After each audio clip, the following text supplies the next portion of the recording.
Shama harka fuunee hundumti keessa warroonni Oro aappii hordoftan jechuudha. Har'aan tana barumsa haaraa ta'e walitti deebinee jirra jechuudha.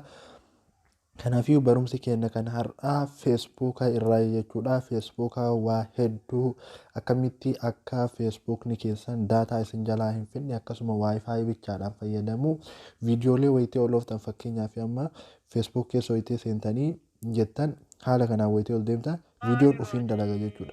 Viidiyoo kana akka ofiin hin dalagne dhaabuudhaaf jechuudha. Waan isin mul'isu jira jechuudha. Kanaafiyyuu warroonni YouTube channel koo Oro aappiidhaaf haaraa taatan YouTube channel koo subscribe gochuudhaan maatii naaf tahaa isinin jedha. Kanaafiyyuu YouTube channel koo innis isa kana fachaadha. Akkuma asirratti argitan kun YouTube channel koo kana viidiyoolee hedduu argachuudhaaf viidiyoos isa jedhu kanarratti kilik gootanii viidiyoolee hunda kan dalagee haala kanaan as jalaa barnoota garaagaraatii fi akkasuma waan garaagaraa barachuu dandeessan jechuudha kana jala. Kanaafiyyuu amma karaa barnoota haa deemnu jechuudha. Yeroo duraatii fi karaa feesbuuk keessanii ni deemtan jechuudha. Egaa feesbuuk keessanii irra dheetanii mallattoo isii sadiin sarara sadiin tana karaa harka mirgaarra jirtu ni tuutan jechuudha yeroo takkaa fi egas karaa jalaa kana gabbuutanii settings in the privacy ka jiru kanarratti yeroo takkaaf kilik gootanii egaa mallee akkanatti irra kilik gootanii settings ka jiru kana irratti kilik gootanii karaa jalaa gabbuutan. Karaa jalaa gabbuutanii kinoo miidiyaa ka jedhu kanarratti tuutan jechuudha.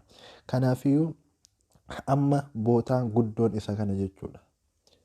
On mobile data in the wifi ka jedhu kanarra akkanatti jira hedduun silkii keessanii yeroo duraatiif. Ani amma waan qayyaree jiruuf asirra gabbu'e malee. As birraa immoo on wifi only jedha. Wifi bichaa irratti never kan jedhu kun ammoo never outplay video ka jedhu kun ammoo viidiyoo kamiyyuu hanga ati irra gattuutee taphachiistutti malee hin taphatu jechuudha. Kun ammoo kan yeroo duraarra jiru kun viidiyoo ati feesbuuk seentee jennaan hin taphata. Wayitee taphatamu kana daataa kee birrii keetiin taphata jechuudha. Waayifaayi yoo ta'e birrii mafitaa akkasuma ni taphata jechuudha. Kanaafiyyuu only waayifaayi bichaarra yoo goote ammoo waayifaayi bichaadhaan yoo waayifaayi bichaa seente akkasitti taphachuu danda'a. Daataa yoo ta'e ammoo hin taphatu haga ati irra gattuutu malee viidiyoo sanitti. Haala itti daataa keessan qusachuu dandeettan jechuudha haalli kun. Kanaafiyyuu warri daataa fayyadamtan keessattuu warri silkiin keessan biizii ta'u asirra yoo godhatan baay'ee gaariidha. Warroonni waayifaayi manaa qabdan ammoo yeroo ala baataniif wayitee daataa fayyadamtaniif only waayifaayi kanarra yoo fayyadamtan baay'ee bareedaadha. Daataa keessanis ni eega jechuudha. Kan biraa maalidha? Viidiyoo keessan upload godhuudhaaf jechuudha waan gara karaa HD ta'ee akka wanni tahee bareedee quality isaa eeggamee post ta'uuf jechuudha. Mallattoo kanneen sadii akkana banuu qabdan jechuudha. Okay, haala kanaan yoo bantan baay'ee bareedaadha jechuudha. Akkasumas saawundii isaallee jedha.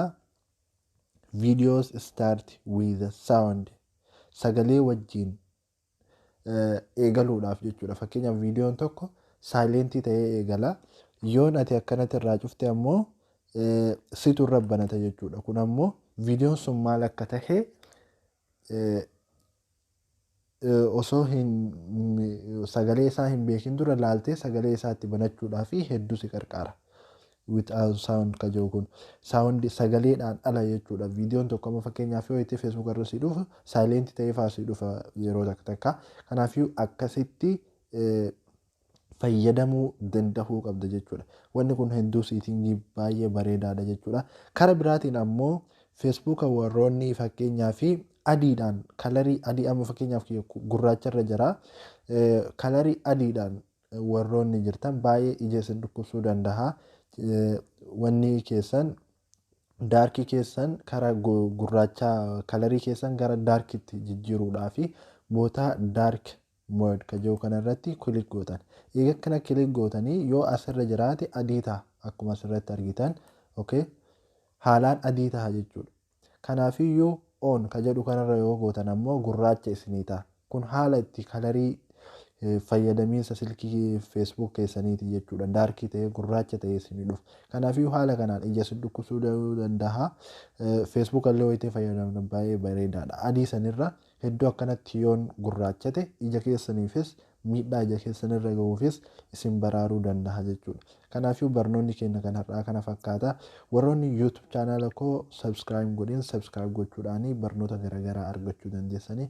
Kanaafuu baay'inaan wanni isin gaafachuu qabu like godhaa viidiyoo keenya yoo ilaaltan like godhaadha. Maaliif akka nama bira gahee hedduu nu gargaara jechuudha. Maaliif yoo ati like goote karaa nama biraa dabaree namni biraas akka waan sayyoo itti tolee subscribe godhee maatii nuuf tahee nullee guddisee ofis barnoota argatuuf baay'ee nu gargaara. Laayikiidhaan jajjabeessaa. Galatoomaa. Hanga barnoota biraatiin walitti deemnutti nageetti.